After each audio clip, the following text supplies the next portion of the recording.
Combien? C'est combien le financement Kadhafi? 100 000, 2 millions, 10 millions, 20 millions? Écoutez ce silence. Un silence lourd, brisé uniquement par le frémissement d'un boîtier en plastique noir fixé à la cheville d'un homme de 71 ans. Cet homme, confiné dans sa demeure parisienne par un algorithme de l'administration pénitentiaire, c'est Nicolas Sarkozy. Pour quiconque a suivi les heures les plus intenses de notre histoire politique contemporaine, cette réalité est un choc profond. Fin 2025, l'impensable s'est produit.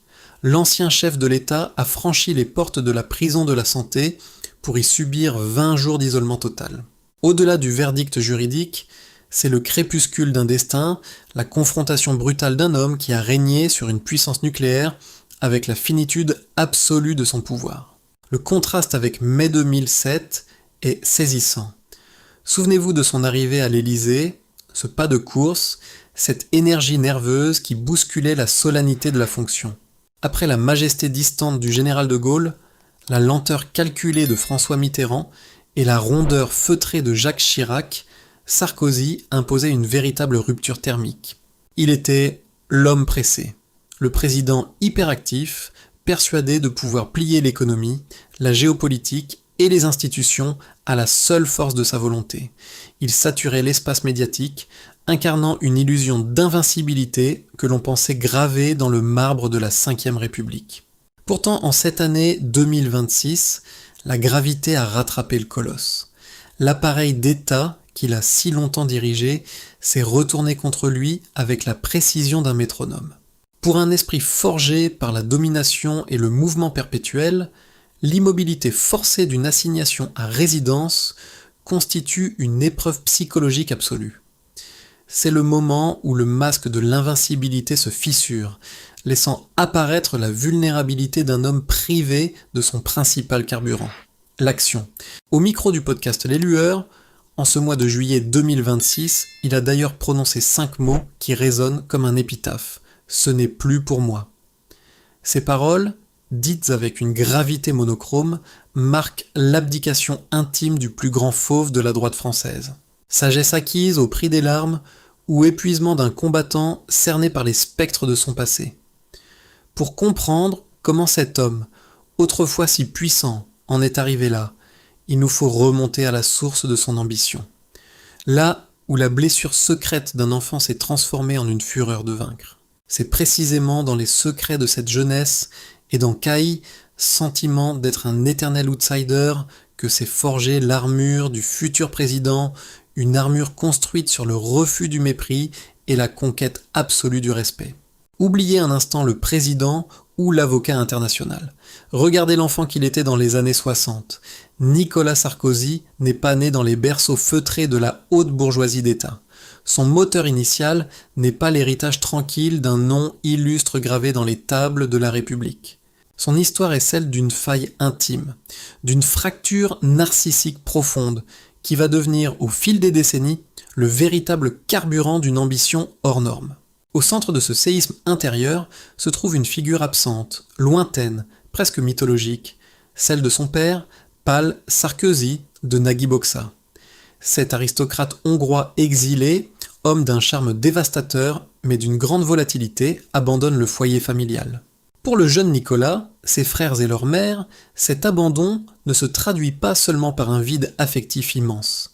Il s'accompagne d'une humiliation sociale diffuse, particulièrement douloureuse dans l'écosystème très codé des beaux quartiers de Paris. Alors que le père mène une vie mondaine et opulente ailleurs, la famille doit compter chaque franc. Un jour, ce père insaisissable jette à son fils une phrase qui agira à la fois comme un poison lent et comme le plus puissant des antidotes pour le reste de ses jours.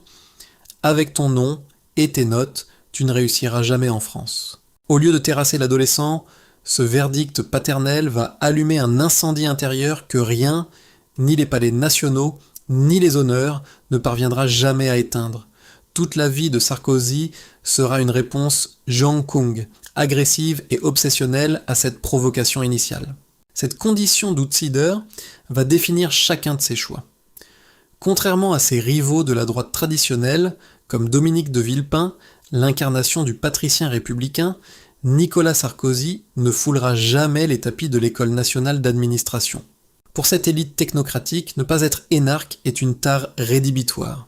Sarkozy, lui, sera avocat, un homme de verbe et de terrain. Au palais de justice, il apprend à déceler la faille psychologique de l'adversaire en quelques secondes, à séduire un auditoire par l'émotion brute. Ce manque de diplôme prestigieux nourrit le mépris des barons du gaullisme. Mais là où d'autres auraient courbé les chines, lui y puise une certitude. Puisqu'il n'appartient pas à leur monde, il va le conquérir par l'audace. Son ascension sera dictée par un instinct de survie hors du commun.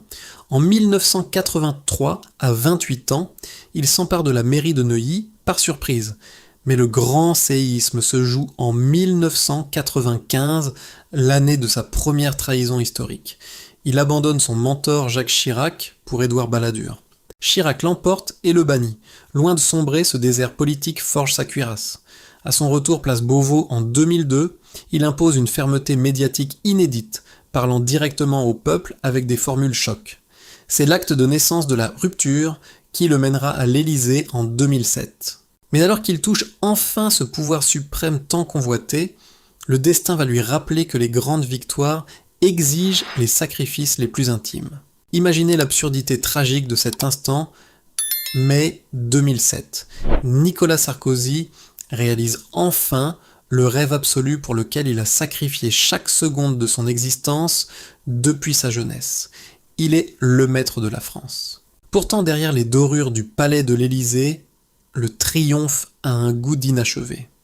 La femme qui a été l'architecte de son ascension, celle qu'il aimait d'un amour fusionnel, Cécilia Siganer-Albéniz, n'est déjà plus là. Elle apparaît le jour de l'investiture comme une ombre distante, avant de sceller leur divorce quelques mois plus tard. C'est le premier grand paradoxe du quinquennat. Au moment précis où l'outsider brise le plafond de verre, sa vie intime se dérobe sous ses pieds. Le roi est couronné, mais il est profondément seul. Pour un homme dont toute la structure psychologique repose sur le besoin viscéral d'être validé pour effacer les blessures de l'enfance, ce désaveu public est d'une cruauté inouïe. La politique est un théâtre où le souverain doit avancer masqué, mais le masque sarkozien est alors mis à nu. Face à ce naufrage, il posera plus tard des mots d'une lucidité froide. « Je ne peux pas vivre avec quelqu'un que je n'aime plus ». Cette phrase traduit le refus du simulacre dans sa vie privée, alors même qu'il doit feindre la maîtrise totale face à la nation. La rupture avec Cécilia n'est pas un simple fait divers, c'est une faille politique qui va modifier son rapport au pouvoir. Le corps humain finit toujours par exprimer ce que l'esprit tente de dissimuler. À la fin de cette année 2007, épuisé par l'intensité de la campagne et le deuil de son mariage, la santé du président fléchit après une séance de sport intensive. Une intervention chirurgicale d'urgence est nécessaire. L'entourage présidentiel s'inquiète. Comment opérer le chef de l'État sans envoyer un signal de faiblesse au monde ? Sarkozy prend alors une décision qui relève d'un stoïcisme rare. Il exige que l'opération soit pratiquée dans le secret absolu et surtout sans anesthésie générale. Subir le bistouri à vif, ressentir chaque incision pour maintenir l'illusion de l'invincibilité.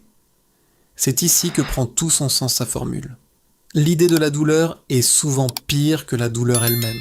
Pour Sarkozy, la douleur physique est une force qu'il peut dompter par la volonté, contrairement à la douleur affective qui lui échappe.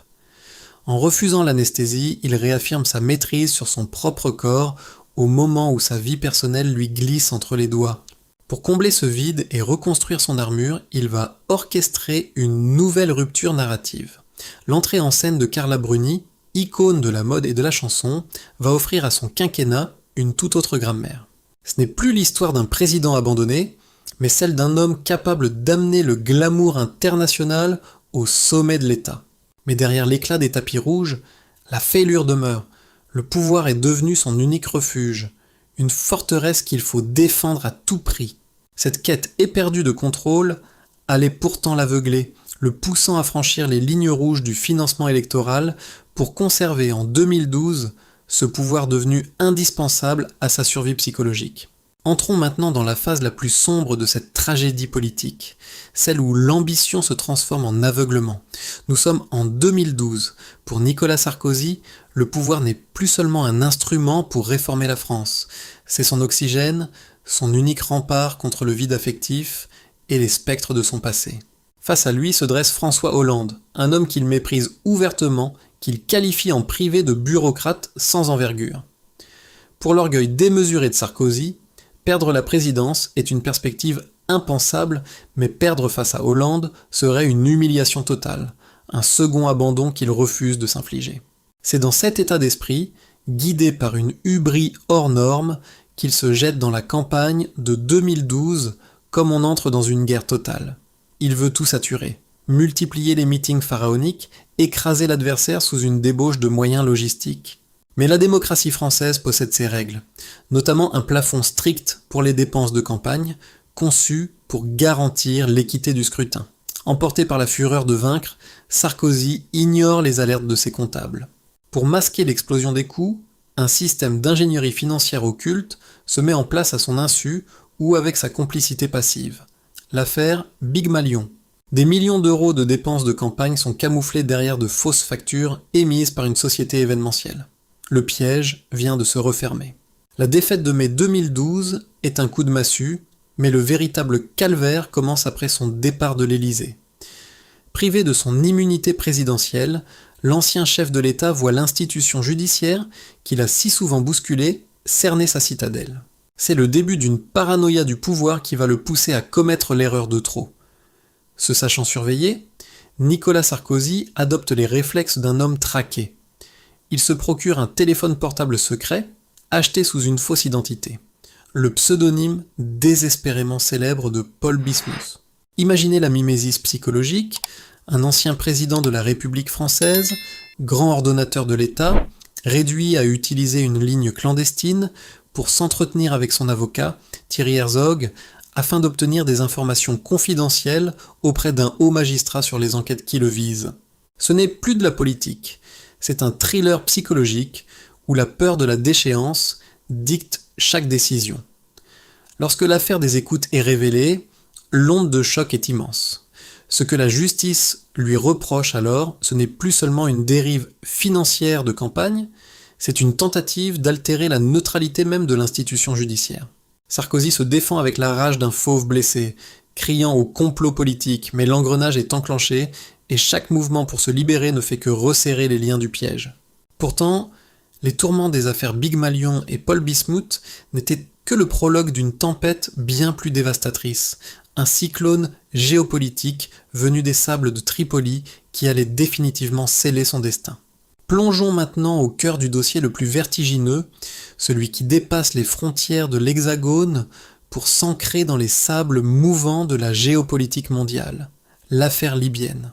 Pour un homme d'État, la postérité se joue souvent sur sa politique étrangère. Nicolas Sarkozy voulait être celui qui redessinait les équilibres de la Méditerranée. Il est devenu le protagoniste d'un récit d'une ironie tragique où les alliances d'hier se transforment en malédictions d'aujourd'hui. Souvenez-vous du mois de décembre 2007. Fraîchement élu, Nicolas Sarkozy reçoit en grande pompe à Paris le dirigeant libyen Mouammar Kadhafi. Ce dernier est autorisé à planter sa tente bédouine dans les jardins de l'hôtel de Marigny, à 2 pas de l'Élysée. Pour le public français, le spectacle est déroutant, voire insoutenable. Mais Sarkozy assume ce pragmatisme cynique au nom du réalisme économique et diplomatique. 4 ans plus tard, en 2011, le scénario s'inverse de manière spectaculaire.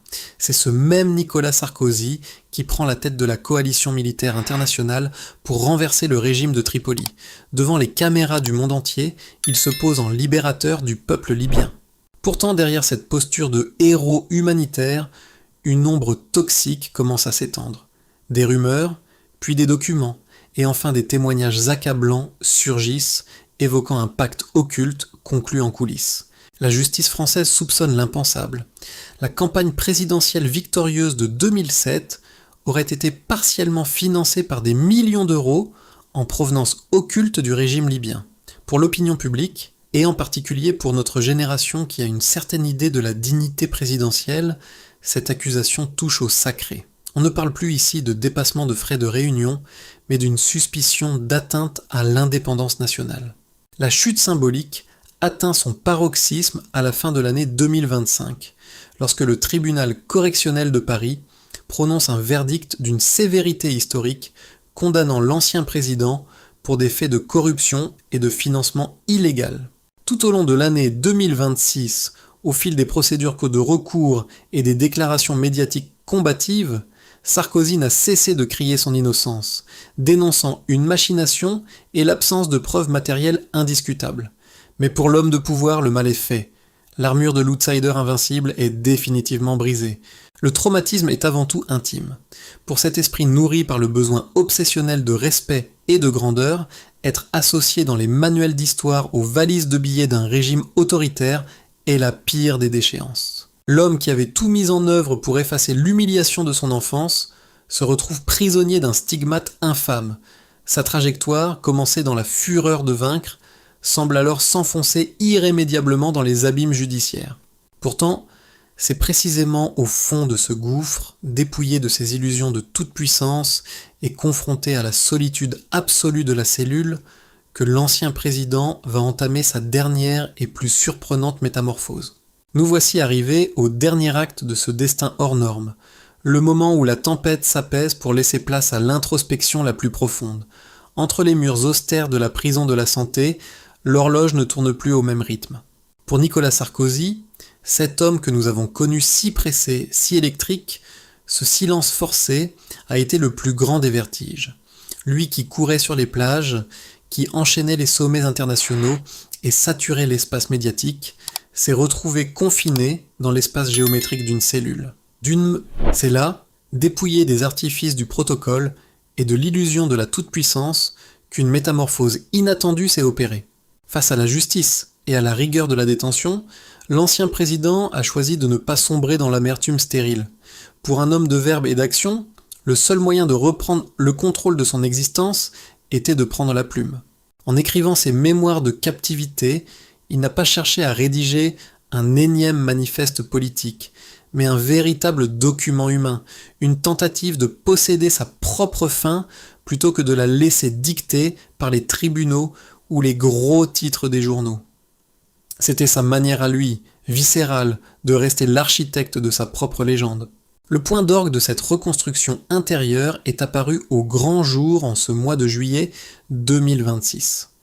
Invité au micro du podcast Les Lueurs, Nicolas Sarkozy a révélé une facette de sa personnalité qui a désarmé ses partisans comme ses détracteurs. Derrière le fauve politique blessé, on a découvert un homme tourné vers la spiritualité, astreint à une discipline intime et quotidienne.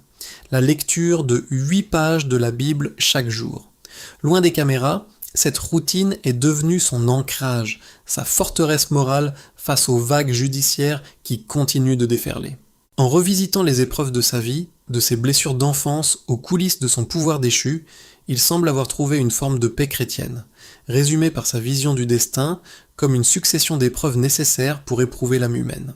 Pour notre génération, qui a observé chaque étape de son ascension et de son crépuscule, ce testament spirituel pose une question qui dépasse la simple chronique judiciaire.